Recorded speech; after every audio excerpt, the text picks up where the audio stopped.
তো বিষয়টি হচ্ছে যে কোরআনে রাজনীতি আছে বা নাই, এটা অনেকের মধ্যে একটা প্রশ্ন থাকে। তো হুজুরের কাছে আমাদের প্রশ্ন থাকবে যে রাজনীতি নিয়ে কোরআন কি বলে। হযরতের কাছ থেকে এই বিষয়টি খুলাসা করে আমরা জানতে চাই ইনশাআল্লাহ। আলহামদুলিল্লাহ ওয়াকাফা ওয়া সালামুন আলা ইবাদিহিল্লাযীনা ইসতাফা আম্মা বা'দ। আলহামদুলিল্লাহ, বর্তমান প্রেক্ষাপট অনুযায়ী এই প্রশ্নের সঠিক জবাব আসাটা অত্যন্ত জরুরি। প্রতিটা মানুষের জানা উচিত আসলে রাজনীতির সাথে কোরআনের সম্পর্ক রয়েছে কিনা, আর থাকলেও কতটুকু। মূলত এই প্রশ্নের জবাব একটি আয়াতই যথেষ্ট। তবু আমরা খুব স্বল্প সময়ের মধ্যে আমরা বিষয়টি খোলাসা করে জানবো ইনশাআল্লাহ। সূরা মাইদার 5 নম্বর আয়াতের মধ্যে আল্লাহ তাআলা বলেন, আল ইয়াউমা আকমালতু লাকুম দীনাকুম। আল্লাহ তাআলা বলেন, আমি তোমাদের জন্য তোমাদের দিনকে পূর্ণাঙ্গ করে দিলাম, পরিপূর্ণ করে দিলাম। অর্থাৎ কোরআন একটা পূর্ণাঙ্গ জীবন ব্যবস্থা। আগত অনাগত কিয়ামত পর্যন্ত যত মানুষ আসবে, বলে কিয়ামত পর্যন্ত সকলের জন্য কোরআন হচ্ছে পূর্ণাঙ্গ বিধান, পূর্ণাঙ্গ জীবন ব্যবস্থা। প্রতিটি মানুষের ব্যক্তিগত জীবন, পারিবারিক জীবন, সামাজিক জীবন, রাষ্ট্রীয় জীবন, সামরিক জীবন, আন্তর্জাতিক জীবন, অর্থাৎ জীবনের শুরু থেকে মৃত্যুর আগ পর্যন্ত গোটা হায়াতের প্রতিটা সময়ের জন্য কোরআন আমাদের জন্য জীবন ব্যবস্থা। এখন অনেকেই মনে করে থাকেন যে কোরআনের সাথে রাজনীতির কোনো সম্পর্ক নেই। কোরআন একটি স্বতন্ত্র জিনিস, ইসলাম একটি স্বতন্ত্র জিনিস, রাজনীতি একটা স্বতন্ত্র জিনিস। কিন্তু আয়াতের দিকে তাকালে বোঝা যায়, যদি কোরআনের সাথে রাজনীতির কোনো সম্পর্ক না থাকে, তাহলে আগত অনাগত কিয়ামত পর্যন্ত প্রতিটা মানুষের জন্য কোরআন পূর্ণাঙ্গ জীবন ব্যবস্থা হবে না। কিন্তু আল্লাহ সুস্পষ্টভাবে সূরা মায়েদার 5 নম্বর আয়াতে বলে দিয়েছেন যে কোরআন পূর্ণাঙ্গ জীবন ব্যবস্থা, ইসলাম প্রতিটা মানুষের পূর্ণাঙ্গ জীবন ব্যবস্থা। এখন এই আয়াত থেকে এটা প্রতীয়মান হয় যে যদি কোরআন থেকে রাজনীতির কোনো সম্পর্ক না থাকে কোরআনের সাথে, তাহলে ইসলাম পূর্ণাঙ্গ জীবন ব্যবস্থা হবে না, কোরআন পূর্ণাঙ্গ জীবন ব্যবস্থা হবে না। আর যদি বলি যে কোরআন পূর্ণাঙ্গ জীবন ব্যবস্থা কথাটা সঠিক, তাহলে অবশ্যই কোরআনের মধ্যে রাজনীতি রয়েছে, কারণ রাজনীতি ব্যতীত কোরআন বলে পূর্ণাঙ্গ দান করেননি আল্লাহ তাআলা। আরেকটা আয়াতের দিকে তাকালে আমরা বিষয়টা সুস্পষ্টভাবে বুঝতে পারবো। আল্লাহ বলেন, লাকাদ কানা লাকুম ফি রাসূলিল্লাহি উসওয়াতুন হাসানা। নিশ্চয় নবীর মধ্যে রয়েছে তোমাদের জন্য উত্তম আদর্শ। এখানে আল্লাহ এতটুকু বলতে পারতেন, লাকাদ কানা লাকুম ফি রাসূলিল্লাহি হাসানা, যে নবীর মধ্যে তোমাদের জন্য রয়েছে আদর্শ। কিন্তু আল্লাহ এটা বলেনি, উসওয়াতুন শব্দ লাগিয়ে বলছেন শুধু আদর্শ নয়, উত্তম আদর্শ, মানে যে যার উপরে আর কোনো আদর্শ নাই। এজন্য নবী শুধু আমাদের আচার আচরণ, কথাবার্তা, বেশভূষা, চাল চলন, রীতিনীতি, বলে খাবারের নীতি, বলে আমাদের দাম্পত্য জীবন নীতি, এগুলোই বলে এগুলোর জন্য তিনি আমাদের আদর্শ নয়। তিনি বলে রাজনীতির জন্য আমাদের জন্য একজন আদর্শ। কারণ নবীজি নিজে রাজনীতি করেছেন, নবী নিজে রাষ্ট্র গঠন করেছেন, রাষ্ট্র পরিচালনা করেছেন, বলে আল্লাহর আইন বলে রাষ্ট্রীয়ভাবে উনি এটা শাসন করেছেন, পরিচালনা করেছেন।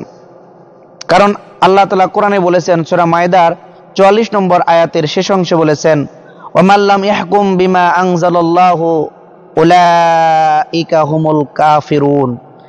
আল্লাহ যা নাজিল করেছেন তা অনুযায়ী যারা ফয়সালা করেন না তারা কাফের।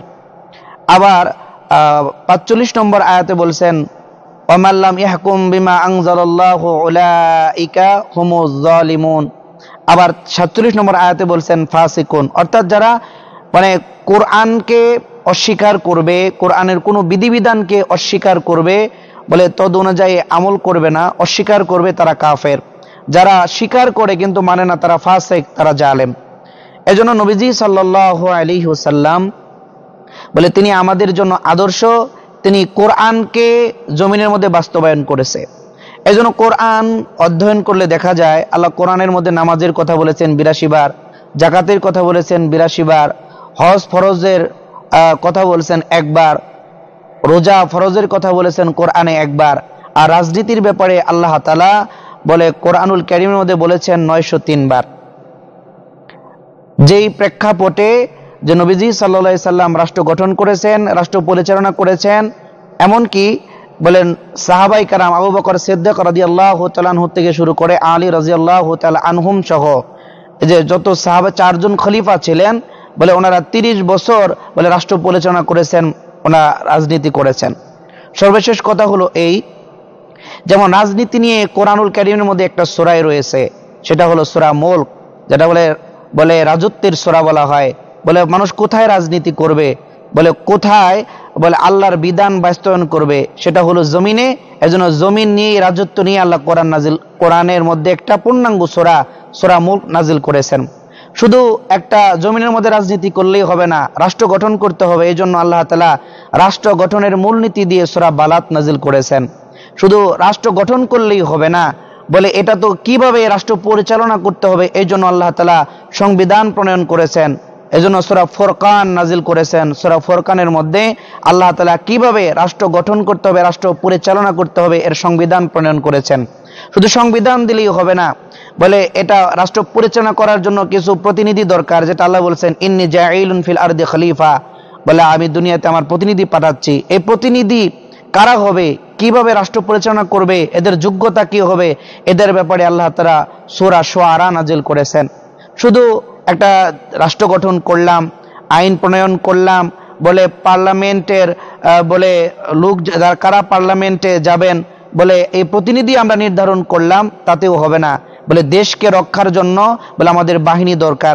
যেমন আমাদের পুলিশ বাহিনী, বলে সেনাবাহিনী আছে, র্যাব আছে, বিজিপি আছে, হ্যাঁ বিমান বাহিনী আছে, বলে ওই রকম আল্লাহ বলেন কমসে কম 4 জন বাহিনী লাগবে, বলে দেশের সীমান্ত এবং দেশকে রাষ্ট্রকে দেখভাল করার জন্য, নিরাপত্তার জন্য।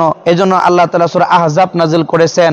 শুধু এখানেই নয়, বলে একটা দেশ যদি কোনো একটা দল কোনো একজন প্রতিনিধি চালায়, এককভাবে চালাতে গেলে বলে তাদের মধ্যে ভুল ত্রুটি হতে পারে। কারণ ইসলামী রাজনীতি হলো মানব কল্যাণে, মানুষের সুবিধার জন্য, অধিকার অর্জনের জন্য। এজন্য এক ব্যক্তি যদি বলে এটা পরিচালনা করতে যান, তাহলে বলে তার মধ্যে কিছু ত্রুটি, কিছু ভুল, মানুষের উপর কিছু জুলুম বলে চলে আসতে পারে। এজন্য আল্লাহ তাআলা এটাও বিধান করেছেন যে একজন শক্তিশালী বিরোধী দল থাকবেন, যারা গঠনমূলক সরকারের আলোচনা করে বলে তাদেরকে উদ্বুদ্ধ করবে, না আপনি এটা ভুল করতেছেন, এটা এভাবে না এভাবে করতে হবে। এজন্য আল্লাহ তাআলা সূরা মুজাদালা নাজিল করেছেন। এমনি ভাবে আল্লাহ অসংখ্য আয়াত, অর্থাৎ 903টি আয়াতের মধ্যে রাজনীতি কিভাবে হবে, রাজনীতির প্রেক্ষাপট, রাজনীতির বিধিবিধান কি হবে, এ ব্যাপারে আলোচনা করেছেন। তো এতগুলো আয়াত, এতগুলো সূরা নবী আলাইহিস সালামের বলে জীবন আদর্শ অধ্যয়ন করলে এবং সাহাবায়ে কেরামের খোলাফায়ে রাশিদিনদের বলে জীবন অধ্যয়ন করলে, ওনাদের ইতিহাস অধ্যয়ন করলে দেখা যায় বলে রাজনীতি কোরআন থেকে দূরে নয়, কোরআনের বাহিরে নয়, বরং কোরআনের মধ্যে রাজনীতি রয়েছে। কোরআনের রাজনীতি করা ফরজ। এজন্য যারা জেনে বুঝে কোরআনের সাথে রাজনীতি নেই, রাজনীতির সাথে কোরআনের সম্পর্ক নেই, একতার অস্বীকার করবে, সে কাফের হয়ে যাবে। আল্লাহ তাআলা এরকম মনোভাব যারা আমরা পোষণ করে রেখেছি জেনে বুঝে যে কোরআনে রাজনীতি নেই, ইসলামে রাজনীতি নেই, বলে তাদেরকে বলে ঈমান হারানোর এই কথাগুলো বলা থেকে হেফাজত করুক। আর আল্লাহ তাআলা আমাদেরকে জেনে বুঝে বলে কোরআন ভিত্তিক রাজনীতি, কোরআনের অনুসরণে রাজনীতি করে বলে নিজের এবং সকল মানুষের অধিকার অর্জনের বলে এই মেহনত করার তৌফিক দান করুন। আমিন।